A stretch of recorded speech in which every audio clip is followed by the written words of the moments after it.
পাকিস্তান আসছে, পাকিস্তানের এই পরাজয়ের লাগি পাকিস্তানের টেনশনের কোনো কারণ নাই। কারণ যে ধরনের পিচ খেলা হয়েছে এই ধরনের পিচ আসলে এটা পিচ না, এটা স্লো পিচ হওয়া যায় না, এটা হওয়া যায় চূড়ান্ত বাজে পিচ।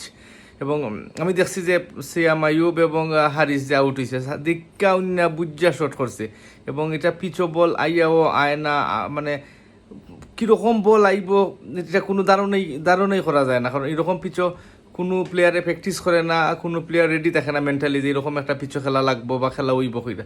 কিন্তু বাংলাদেশের একটা বালা দিক হইল গিয়ে, কেন সব থেকে বালা দিক যে ইমনে আর অনিকে তারা দুজনে বালা স্ট্রাইক রেটে পেট করার চেষ্টা করছে, এবং তহিদ হৃদয়ও প্রথম দিকে চার্জ করার চেষ্টা করছে। তখন দেখে ব্যাটও বল আর না, তখন জিতার লাগি তার মাইন্ডে চেঞ্জ হইরা ইনিংস ক্যারি হইরা গেছে, এবং খুব ভালো একটা ইনিংস খেলাইছে, খুব প্রশংসার দাবিদার।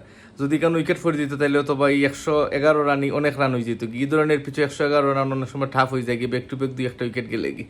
এবং আমার মনে হয় যে এই ধরনের পিচ যে বিসিবি বানায়, এবং এই ধরনের পিচ যে বোর্ডের আন্ডারে বানানো হয়, বা যে কর্মকর্তা যে গামিনী কিউরেটর তারে বিদায় করার লাগি রাসেল ডোমিঙ্গো সময় থেকে শুরু হয়েছিল, এরপরে লাস্টের দিকে হাতুরা সিং থেকে আইয়া আবার হাতুরা সিং, এবং বর্তমানে যে ফিল সিমন্স এবং ফারুক আহমেদ, আবার শুরু হইয়া বুলবুল। তো বোঝা গেল যে কি তাতে এই সবগুলা বিষয় যদি আমরা একটু চিন্তা করি, একটু খুল মাথায় চিন্তা করলে দেখা যায় যে আসলে ক্রিকেট বোর্ডের তেমন কোনো পরিবর্তন হয়েছে না।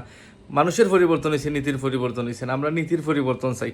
এবং আমিনুল ইসলাম বুলবুলে এই পিচও যে এরকম পিচ করলো, তার মানে আমি আরো 8 বছর 10 বছর আগে যেরকম আমরা পিচ খেলাইতাম বা পিচ যে ফাঁদ বানাইতাম অস্ট্রেলিয়া নিউজিল্যান্ডে দৌড়ার লাগি বা ওয়েস্ট ইন্ডিজে দৌড়ার লাগি, আমরা দৌড়ছিও তারা এই ফাঁদও ফালাই, আমরা জিতছিও আমরা র্যাঙ্কিং উন্নত হইয়া কোনো লাভ নাই। কারণ বৈশ্বিক টুর্নামেন্টও আমরা খালি হাতে যেটা হওয়া যায়, কোনো রকমের দাম নাই। এরকম একটার পর একটা ম্যাচ জিতে যায়, আমরা র্যাঙ্কিংও একও যাই কি, আমরা উদ্দেশ্য র্যাঙ্কিংও একও যাওয়া নাই, আমরা আইসিসি ট্রফি আনা।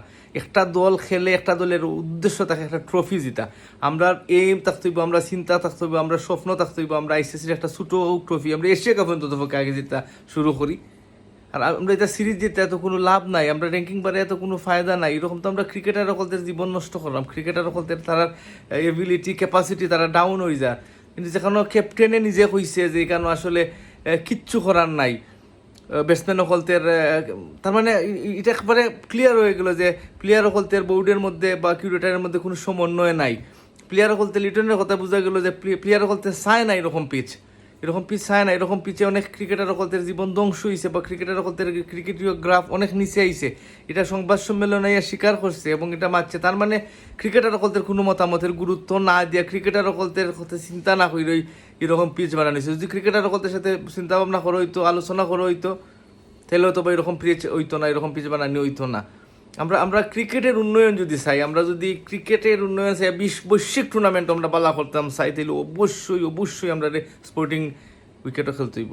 মাঝে মধ্যে হতো আমরা 2-1 সিরিজ যদি কোনো মানে স্ট্যাটিস্টিক কোনো হিসাব থাকে, যে দেখা গেল যে আমরা অতর ভিতরে থাকলে আমরা বিশ্বকাপের চান্স পাইম র্যাঙ্কিং 8-এর ভিতরে, তখন গিয়ে আমরা একটা প্ল্যান করতাম পারি। কিন্তু আদারওয়াইজ এগুলা খুবই বাজে চর্চা, খুবই বাজে চর্চা। এবং আমিনুল ইসলাম বুলবুলে আওয়ার পরে আমরা ভাবছিলাম হয়তো বা ক্রিকেটের চেঞ্জ হইব। আমার মনে হয় না কোনো চেঞ্জ হইব, আমি পার্সোনালি কোনো মনে করি না চেঞ্জ হইব। দিন শেষে একটা সময় আমরা অবশ্যই হইতে বাধ্য হইব যে পাপনই মনে হয় ভালো আসিল। আমার সাথে একমত হইলে কমেন্টে জানাইবা, আর সাবস্ক্রাইব করলে আমি অন্তর থেকে খুশি হইব। আল্লাহ হাফিজ।